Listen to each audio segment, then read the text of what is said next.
अस्सलामुअलैकुम वरहमतुल्लाह। मोअज़्ज़ज़ ख़वातीन व हज़रात, हिकमत सुल्तान में खुश आमदीद। नाज़रीन, दांतों से खून आना, मुंह से स्मेल आना, ये आम सी बीमारियां हैं। लेकिन मुंह से जब स्मेल आती है तो किसी से बंदा बात कर रहा हो तो इंसान की शख्सियत मुतासर होती है। मेरे अजीज़, ना सिर्फ स्मेल ख़त्म होगी, दांतों से खून आना भी बंद हो जाएगा, बल्कि इसके साथ साथ दांत चमकदार और साफ़ सुथरे भी हो जाएंगे। नए आने वाले हज़रात से गुजारिश है कि अगर आपने हमारा चैनल हिकमत सुल्तान सब्सक्राइब नहीं किया तो प्लीज़ सब्सक्राइब करें, बेल आइकन के बटन को पुश करें और हमारे वीडियो को लाइक और शेयर ज़रूर किया करें ताकि किसी और तक भी हमारे ये फ्री ऑफ कॉस्ट नुस्ख़ाजात पहुँच सकें। मेरे अजीज़, आप ये देख रहे हैं किक्कर देसी किक्कर, जो गाँव में देसी किक्कर लगे हुए होते हैं। इसमें अल्लाह ताला ने बहुत सारी बीमारियों का इलाज रखा हुआ है, लेकिन हम आज आपको जो बताएंगे वो मसूड़ों के मतलब, दांतों से स्मेल और खून आने के मतलब हम आपको इसका इलाज बताएंगे।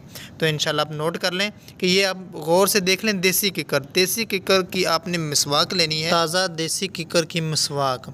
ये आप रोज़ाना इस्तेमाल करें, सिर्फ और कोई काम नहीं करना। रोज़ाना 2 टाइम, सुबह और शाम को खाना खाने के बाद सोने से पहले आप इसको इस्तेमाल करें। और दूसरी बात, इस बात का ख्याल रखें कि ये किक्कर आप देख रहे हैं ये देसी किक्कर नहीं है, ये काबली किक्कर है। तो ये आपने इस्तेमाल नहीं करना, आपने देसी किक्कर इस्तेमाल करना है, जिसके फूल छोटे होते हैं, इसके फूल लंबे होते हैं, उसके फूल गोल गोल होते हैं, बड़े बबलों की तरह ना, बड़े प्यारे प्यारे फूल होते हैं। तो वो आपने इस्तेमाल करना है। और ये नज़र आ रहा है आपको, ये वाला किक्कर हो, ये किक्कर आपने इस्तेमाल करना है। तो नाज़रीन, इसकी 2 टाइम आप मिसवाक करें, सिर्फ बस सुबह और शाम।